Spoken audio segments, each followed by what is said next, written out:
Je suis incapable d'abandonner ma famille, mais... Coucou tout le monde. J'ai besoin de me vider et en même temps j'ai besoin de conseils. Voilà ma situation. Je suis une femme de 36 ans, mariée et avec deux enfants de 3 et 4 ans.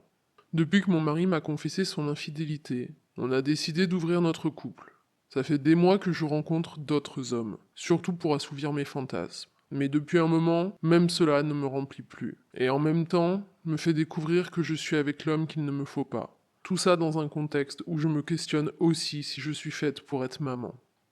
Pour vous donner encore plus de contexte, j'ai commencé à avoir une thérapeute depuis la naissance de mon premier enfant, et je trouve que c'est un luxe d'avoir cette possibilité. Donc personnellement, je suis aussi dans une analyse et introspection incroyable sur moi-même.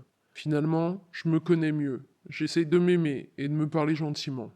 Donc rajouter cette quête à ma situation personnelle chaotique me fait me poser tellement de questions. Dernièrement, mon mari a évoqué mon comportement un peu irrespectueux envers lui, ma manière de ne pas m'investir beaucoup avec les enfants. Et il a complètement raison. Je me sens déchirée entre le besoin de ressentir une certaine liberté et le besoin d'être maman et épouse.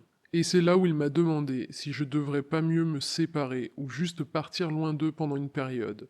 Et maintenant que j'ai cette possibilité en tête, je suis en train de voir si c'est plausible. Mais un sentiment de défaite et de honte me submerge à chaque fois. Si je les quitte, ce sera comme échouer dans ma mission de maman.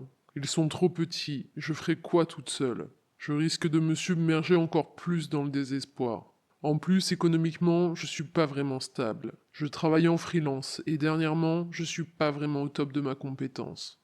Bref, je suis mitigée, perdue, triste, seule, anxieuse face à cette situation et surtout à ce choix. Quelqu'un de vous a déjà vécu une situation similaire?